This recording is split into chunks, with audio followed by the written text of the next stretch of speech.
Good morning, good morning, good morning. It's Melody Reels at the Iowa Quilt Museum here in Winterset, Iowa for the second time. I had just did a live at 9:01, I had started one, but a phone call came in. And so it disrupted everything and I just wouldn't reconnect and I had to start over. So let's start over. Good morning, it's Melody Reels at the Iowa Quilt Museum here in Winterset, Iowa. Thank you for joining this morning. If you don't know, on Mondays, Sylvia Moody, who works in my gift shop, will pick a quilt block, take a picture of it, post it on social media, and it's guess that quilt block, name that quilt block. Today, Thursday morning, I will feature that quilt block, talk a little bit about the history of that quilt block and the quilt that it is on. But before we get started on that, thank you to everyone that's been donating for the Share Your Stash sale. We have got embroidery kits, embroidery thread, embroidery needles. We have fabric and notions and AccuQuilts and sewing machines and quilt stands and all kinds of wonderful things.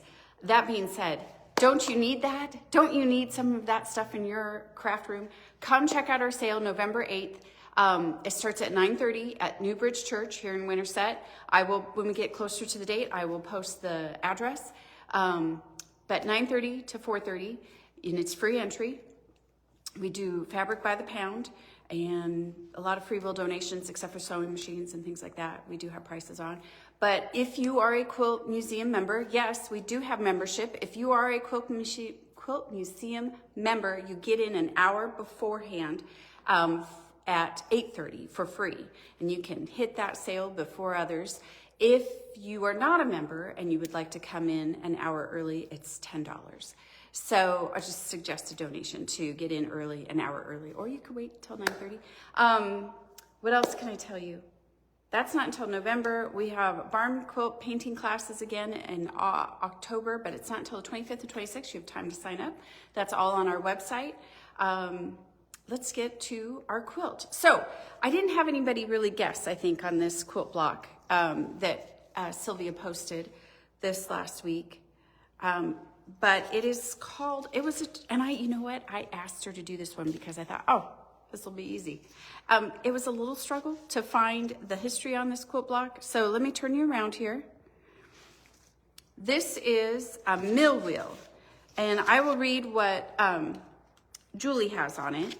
And then I will tell you what I found out about with mill wheel. That's a mouthful. Dimensions 74 by 82 inches, circa 1880.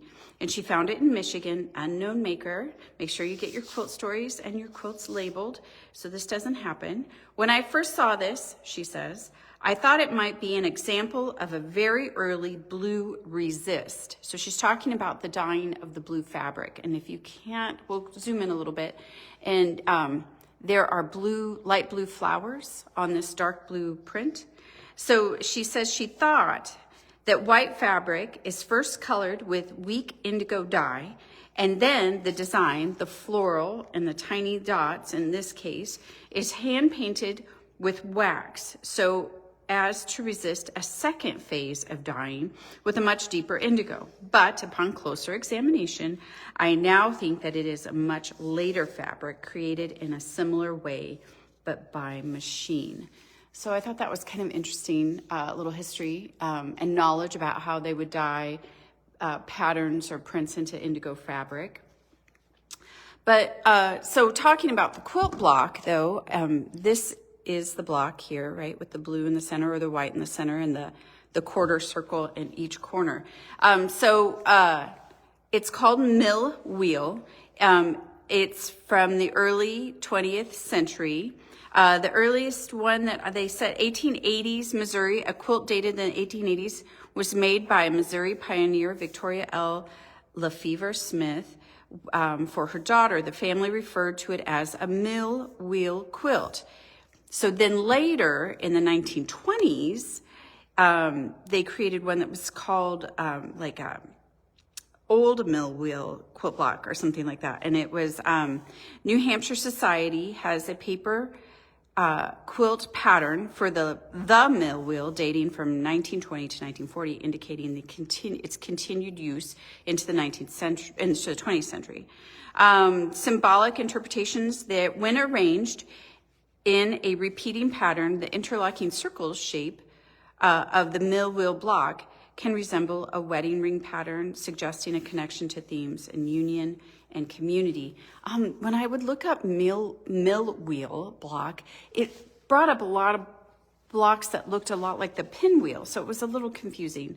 So the construction of the mill wheel block varies slightly depending on technique, and I got this from the New Hampshire website, and I will post it after I get off of here if you'd like to check it out.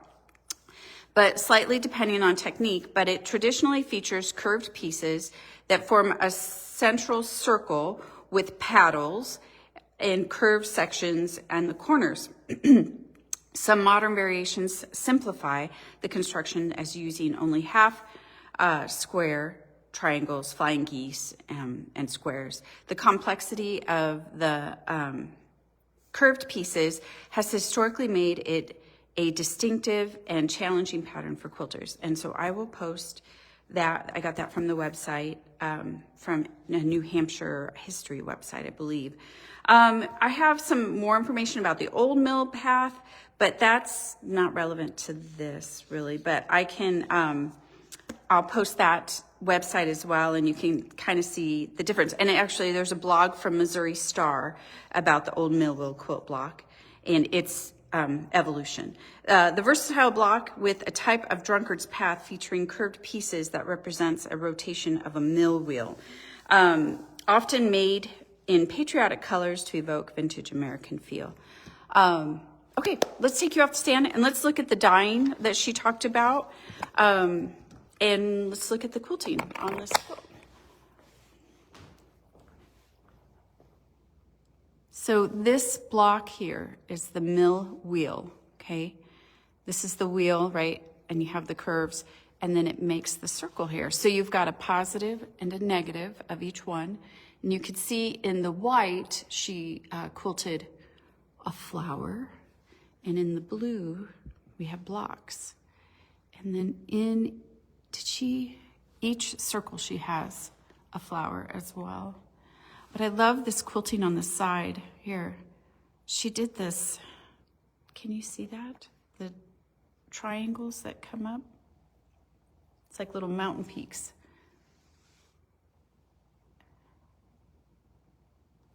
That's amazing. Let's look at the back, and then you can see it a little better. Let's look at that hand stitching as well. Look how precise. Look at our little half flowers here. I didn't notice on this side. Here they are. So she was talking about how they used to dye indigo fabric to give the different colors. So they would dye it in a light cast of blue. Then they would add the wax, paint it by hand with wax, and then dye it again. She doesn't believe that's what they did with this one, but I think it's really kind of cool to know that how they used to do it. So again, we're looking at mill wheel, dimensions 74 by 82, circa 1880. She found this one in Michigan, and she first thought it was a blue resist dye, but it's not. Oh, they're like little leaves. It's not a flower, it's a little leaves. How sweet is that? I love the dainty print of the blue as well. I think this one gets overlooked quite a bit. So I'm happy to kind of highlight it today. Oh, look at this. Did she do that on all of them? Yeah, she just has the squares in the middle and then it's rectangles on the outsides. Kind of see her little flower stitching in there. It's fun. All right, everybody, that is Mill Wheel. Is this the last Thursday of this month? I think it is. I'm gonna flip you around. I'm running out of time. I think I've got, well, we have this exhibit through November 30th. I haven't done these 3 quilts. There's 2 over there I haven't done. Oh, and I have some really good ones. Oh, I can't wait to share more with you. I have one that looks like it stepped out in 1970 instead of 1870, and I've got some beautiful quilt work to show you. So please come back, and because I've got more to show you in the upcoming weeks that are really exciting. So thank you for joining this morning. I hope you have a fabulous weekend.